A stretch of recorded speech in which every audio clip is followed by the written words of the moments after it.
You're listening to 1232, an audio epic, produced by RumbleStump Entertainment. This episode of 1232 is sponsored in part by Oasis Family Media and its family of companies including Oasis Audio, Enclave Publishing, and Sky Turtle Press. Publishers of the forthcoming epic Edmund Spenser's The Fairy Queen, rendered in modern prose by Rebecca K. Reynolds and illustrated by Justin Gerard. For more information, visit fairyqueen.com.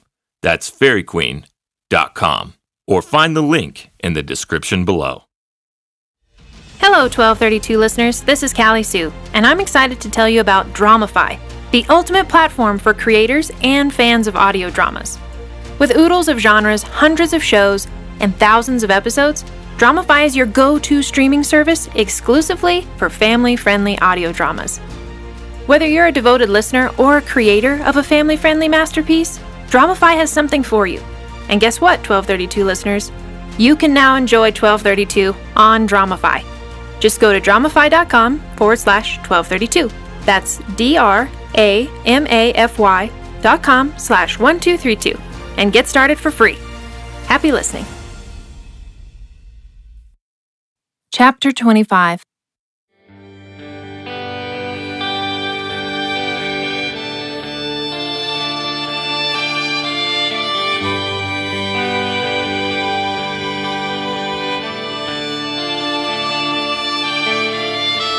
When the first hint of sunrise came to the sky, it found Rhona and Dafydd still sitting on the bay stallion. Rhona wouldn't get off in the dark, afraid that if they did, they might lose the horses altogether. But now that it was getting light, it was time to decide what to do.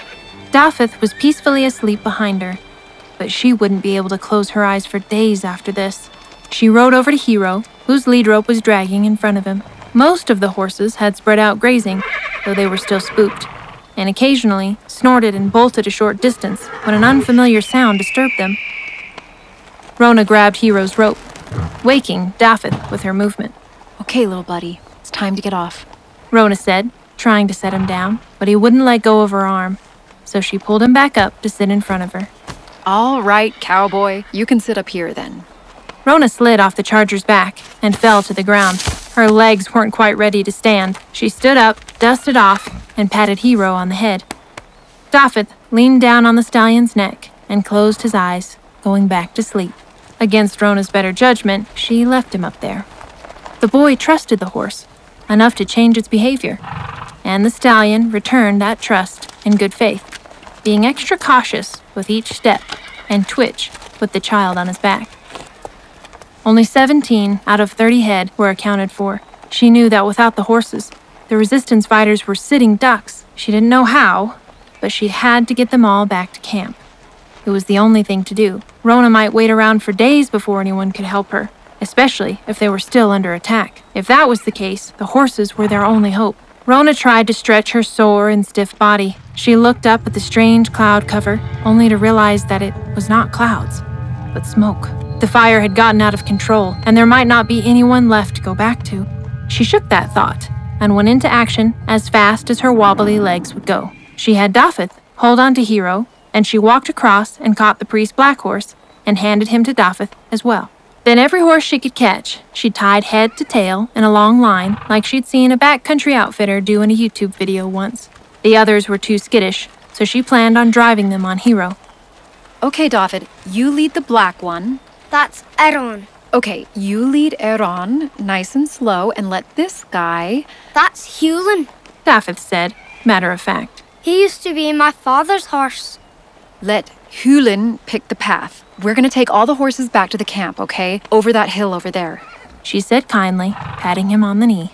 If there's a wreck about to happen, you let go of Eron and get out of the way, okay? You still have your knife? She asked as if it were an afterthought. She'd lost hers somewhere on the wild ride. Yes, he said, pulling it out and showing it to her. Can I borrow it in case something happens and I have to cut these horses loose? She asked politely, knowing it to be the kid's prized possession. But only if you bring it back sharp. What a kid, Rhona thought, shaking her head and smiling. Rhona swung aboard Hero and was glad to be back on her favorite pony. He was better to handle and much more nimble than the stallion. Dafydd led the way, Eron, the priest's horse, and the string in tow, and Rhona gathered up the rest of the horses and drove them from behind. 5 of the horses were crippled, either from arrow wounds or the wild run they'd had the night before. Rhona was careful not to push them too fast. They trekked 6 miles, going around the dense forest, and came to the crest of the ridge in the late evening. Hey, Callie Sioux here, writer and director of the show. I hope you and your family have been enjoying it. And if so, you need to sign up for the newsletter right now. Follow the link in the description to get behind-the-scenes access, bonus material, and see how you can support the next seasons. Sign up at audio-epic.com and keep wholesome and quality entertainment available to all. Thank you so much for listening. Stay courageous. 1232 is brought to you by RumbleStump Entertainment, owned and operated by me, Jhett, and my wife, Callie Sioux. We love what we do, but each of these episodes requires a ton of work. Although they're awesomely fun to create, each one requires about 300 hours of work from us and our talented team members. So, if you find what we are doing valuable, support us on patreon.com by subscribing to RumbleStump. Link in the description below. Thank you for supporting the arts.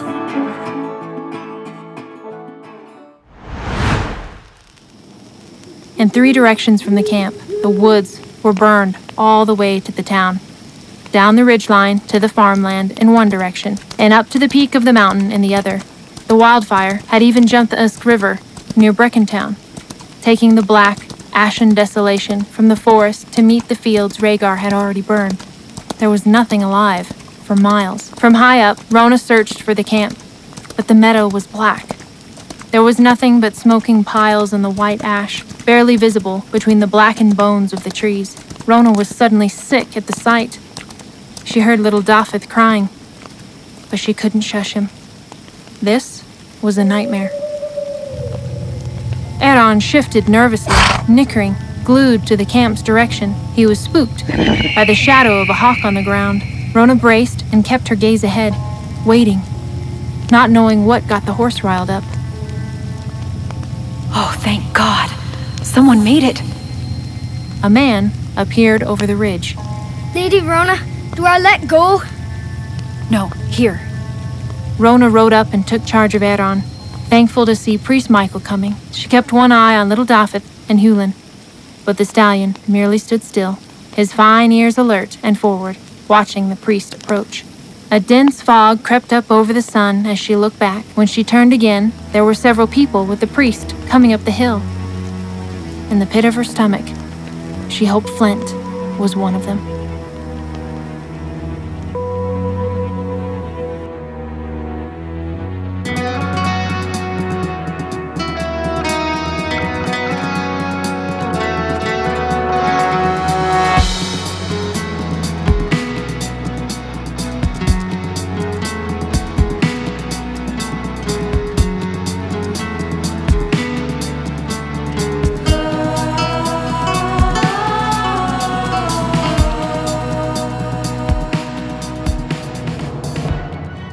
You've been listening to episode 25 of 1232.